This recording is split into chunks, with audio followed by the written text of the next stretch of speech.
रजनी, तुमसे ऐसी लापरवाही कैसे हो गई? कितनी बार कहा है कि जब भी बाजार से सामान लेने जाओ तो ध्यान से सामान की गिनती कर लेना। बाजार से बाहर निकलने से पहले एक बार लिस्ट देखकर मिला लेना। लेकिन पता नहीं तुम्हारा ध्यान कहाँ रहता है। कम से कम 500 का सामान कम है। 2 पैकेट दाल जो इस बिल की पर्ची में लिखा है वो नहीं है। मैंने तो सारा सामान ध्यान से देखकर ही थैले में रखा था। पति की फटकार सुन रजनी बाजार से लाए सारे सामान को दोबारा उलट पुलट कर देखने लगी। उसकी समझ में नहीं आ रहा था कि उससे ऐसी लापरवाही कैसे हो गई। रजनी को यूं परेशान देख सास तंज कसने का मौका कहाँ छोड़ने वाली थी। सो वह भी अपने तरकस में पड़े कड़वे शब्दों के बाण निकालकर रजनी के आगे खड़ी हो गई। मेरे बेटे की गाड़ी कमाई फेंक आई और कहती है ध्यान से देख कर रखा था। अरे जब देखा था तो दाल की पैकेटों को आसमान खा गया या जमीन निगल गई। तुम रहने दो माँ, इस कम अक्ल के चक्कर में तुम्हें बीपी बढ़ाने की जरूरत नहीं। इतनी अक्ल होती तो बड़ी भाभी की तरह 4 पैसे नहीं कमा रही होती। यूं घर पर बैठकर मुफ्त की रोटियां थोड़ी तोड़ रही होती। पति ने इतना ही कहा था कि अभी तक सब कुछ चुपचाप सुन रही रजनी एकदम से विस्फोट की तरफ फट पड़ी। क्या कहा आपने? मुफ्त की रोटियां? कैसे मुफ्त की रोटियां? ब्याह कर खाली हाथ नहीं आई थी। शगुन के नाम पर बाबा ने आप लोगों की झोली में मोटी रकम डाली थी, जिसे आम बोलचाल की भाषा में दहेज कहते हैं। इतना ही नहीं, पैसे देकर भी मैं यहाँ आप लोगों की चाकरी ही कर रही हूँ। अगर जितनी रकम बाबा ने दहेज में दी उतनी ही रकम बैंक में जमा करा देते तो ब्याज से ही बैठकर खा सकती थी।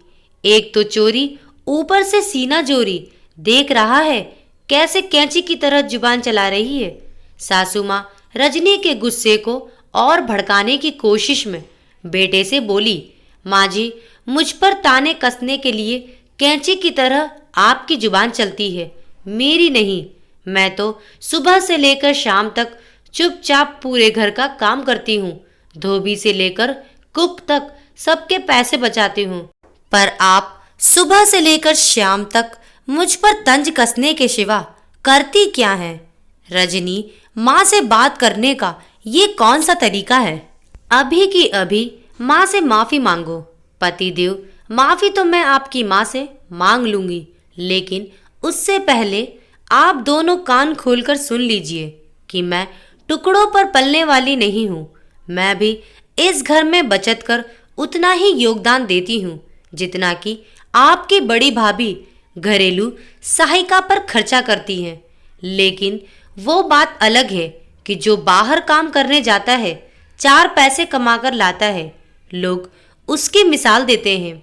लेकिन जो घर की 4 दीवारी में पाई पाई बचत कर घर चलाती है, वह एक गलती करने पर पति की नज़रों में मुफ्त खोर नजर आती है। बोलते बोलते रजनी की सांस फूलने लगी थी।